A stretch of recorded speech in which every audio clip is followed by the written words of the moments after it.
commander from C Troop, 3/4 Cav, 25th Infantry Division, United States Army, Vietnam. I was actually Glenn's commanding officer from December 1969 until April 1970. So we go back a ways.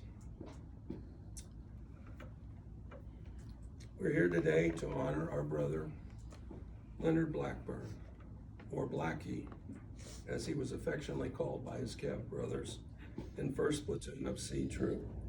He was the driver of a Sheridan M551 armored airborne reconnaissance vehicle. You could drop it one time.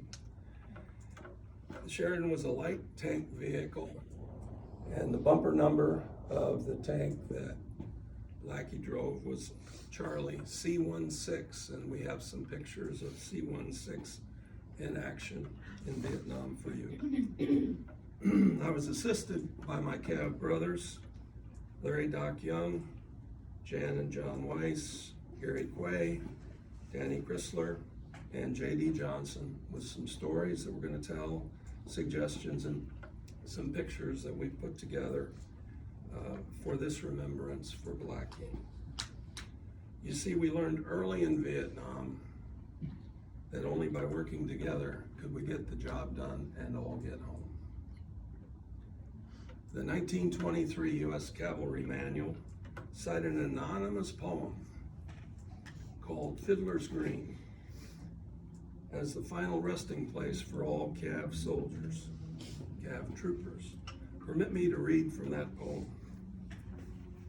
Halfway down the trail to hell, in a shady meadow green, are the souls of all dead troopers camped near a good old time canteen. And this eternal resting place is known as Fiddler's Green. Marching past straight through to hell, the infantry are seen, accompanied by the engineers, the artillery, and the Marines. For none but the shades of cavalrymen dismount at Fiddler's Green.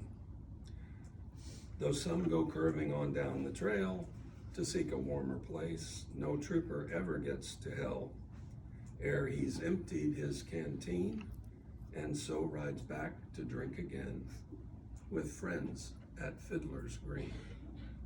And so when man or horse go down beneath a saber keen or a roaring charge of fierce melee, you stop a bullet clean, just empty your canteen, and go to Fiddler's Green. Let me say a little bit about Charlie Troop and 3/4 Cav and our traditions. On the 12th of December, 1776, the Continental Congress authorized the creation of light dragoon regiments for General George Washington's army. These early units established the traditions that have guided dragoons, mounted riflemen, and cavalrymen and tankers through to today's armor branch.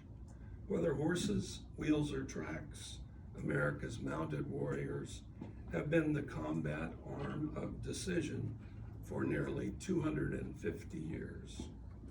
The 4th Cavalry Regiment, of which we were part, was established in 1855 with distinctions earned in the Civil, Indian, Philippine, World War II, Korea, Vietnam, Afghanistan, and Iraq wars. Its distinguished unit history bests nearly every other similarly sized unit in the entire U.S. military. You may have seen in July the 22nd of 2022 when President Biden awarded Specialist Dwight Birdwell the Medal of Honor for his heroics during the Tet Offensive of January 1968, when C Troop, our troop, was called to relieve Tan Son Nhut Air Base near Saigon, under siege by large numbers of NVA forces. The aggressiveness of C Troop, notably 2nd Platoon and Birdwell, and the rest of the squadron, led by Lieutenant Colonel Glenn Otis, sliced the NVA attack in two and saved the air base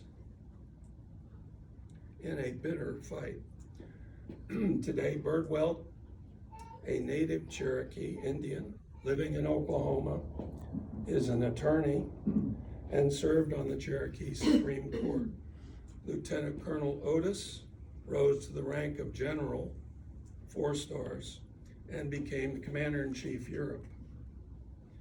In later combat for the 3/4 Cav, Lieutenant Russell Steindam from B Troop was awarded the Medal of Honor for his actions on March 1st, 1970, when we were using ambushes of our own to surprise Charlie on our terms.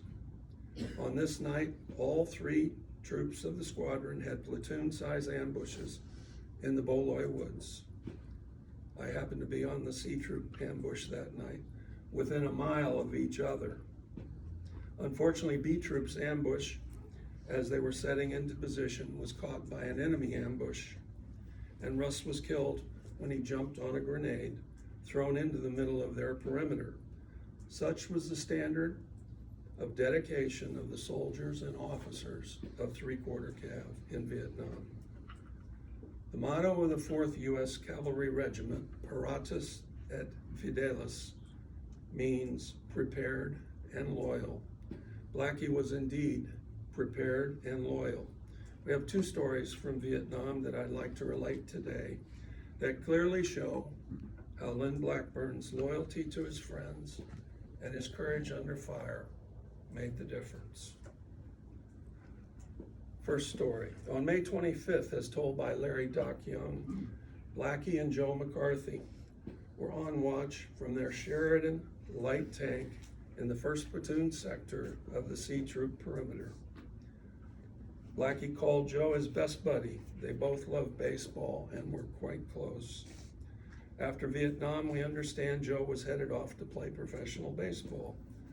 Lieutenant Greg Adams, the 1st platoon leader that night, had previously alerted Captain Gary Quay, the troop commander, that the level of activity around their night defensive position meant they would likely be hit during the night. While Joe manned the 50 caliber machine gun in the turret of C-16, Blackie was close by with his M79 grenade launcher at the ready. During the night, suddenly one of the close-in trip flares, maybe 10, 15 feet away, popped, illuminating an NVA sapper directly in front of their vehicle. Immediately, Joe began to fire the 50 caliber and Blackie fired his M79 grenade launcher, followed quickly by the rest of the platoon at the intruders.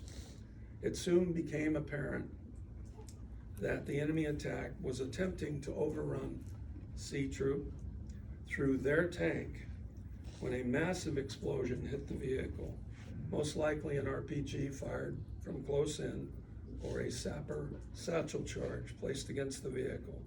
The large explosion killed Joe and wounded Blackie. Fortunately, the perimeter held, but the fight was costly. We spoke of our brother's loyalty to his friends. Blackie and Charlotte attended the 2019 platoon reunion in Arizona held by Danny Chrysler, principally to see Joe McCarthy's sisters, Kathy Watson, Lori Santos, Carrie McCarthy Patterson, to honor their brother. Such was Blackie's loyalty to his friends over many years. The second story, on June 19th, 1969, as Platoon Sergeant John Weiss tells the story, the understrength 1st Platoon was deployed on the southeast edge of Tay Ninh, aka Rocket City, close to the Cambodian border, with only one of its 3 platoon Sheridans available in the field that day. A full-strength cavalry platoon consists of 3 Sheridans, not 1, and 7 armored personnel carriers, APCs, and about 50 men. The Sheridans were the light tank vehicle with a 152 millimeter main gun and were the heavy firepower of the platoon. That day, John Weiss was on C-14, an APC with a minigun, the only minigun mounted APC in the entire troop. Unfortunately, the troop drove into a perfectly U-shaped ambush, encircling them on 3 sides, inside a ring of spider holes occupied by the enemy. Blackie was the driver of the lone Sheridan C-16 when suddenly the air was filled with so many RPGs that the troopers were ducking and diving for cover under them to escape. During the 10-hour battle, Platoon Sergeant Weiss was forced to join the Sheridan after the track commander was wounded and also the gunner was wounded. 2 other troopers climbed aboard the vehicle to fill out the crew with Blackie still driving. Understand that the driver's hatch of the Sheridan sits in front of the vehicle under the main gun on the front slope of the vehicle. It takes 2 hands to drive a Sheridan, leaving the driver basically defenseless and dangerously exposed on the front of the vehicle. That was Blackie's situation on June 19th, 1969, under fire. As the battle unfolded, C-16 found itself behind a large banana tree with a group of 6 to 7 troopers, including Doc Young and J.D. Johnson, dismounted in front of the banana tree in a small swale in the ground.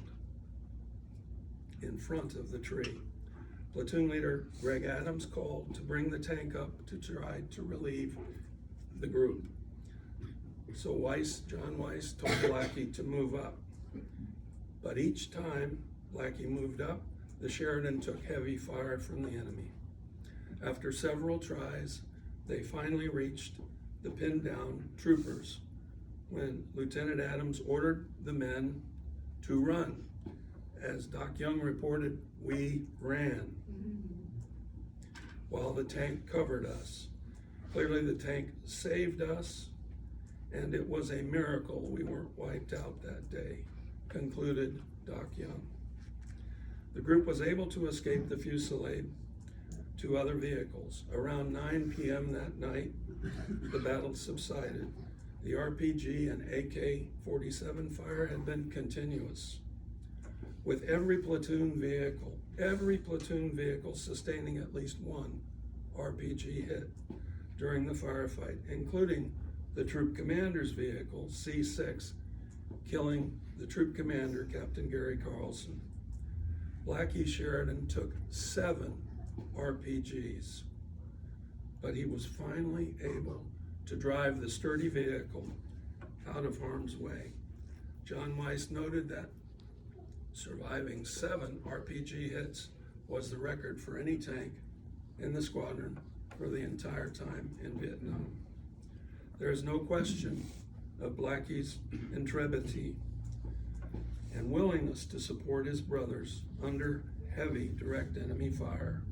That is the courage and character of the man we honor and mourn here today, Leonard Blackie Blackburn. Pericles, the influential Greek statesman and general of Athens, in the 5th century BC wrote, "What you leave behind is not what is engraved on stone monuments, but what is woven into the lives of others." Blackie will live on in the memories of those who knew him. He touched many of us, especially those who fought with him in Vietnam. He was a loyal and brave trooper who helped protect his brothers every day in Vietnam. Many returned home to their loved ones because of his bravery on the battlefield. Those bonds were rekindled through Blackie and Charlotte's attendance at the Arizona reunion. We're thankful that Blackie lived. The Lord is a better place. The world is a better place because of him. Charlotte, on May 25th, 2012, President Obama issued a proclamation to observe the 50th anniversary of the Vietnam War to pay tribute to more than 3 million servicemen and women who served bravely in the war.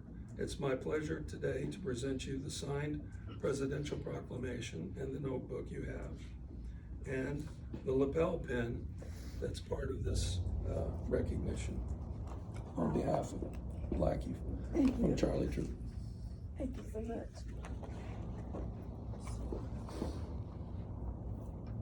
I'd like to conclude these remarks with my favorite blessing from Holy Scripture. The reference is Numbers 6:22-27. It's called the priestly blessing or the Aaronic blessing because God gave it to Moses to give to his brother, Aaron, to bless the Israelites as they wandered for 40 years in the desert. The Lord said to Moses, "Speak to Aaron and his sons and tell them, this is how you shall bless the Israelites. Say to them, the Lord bless you and keep you. The Lord let his face shine upon you and be gracious to you. The Lord look upon you kindly and give you peace. So shall they invoke my name upon the Israelites, and I will bless them." To Blackie from your 1st Platoon and C Troop buddies, we'll see you at Fiddler's Green. Thank you, and may God bless all of you and our brother, Ben Blackburn. Thank you. Thank you so much.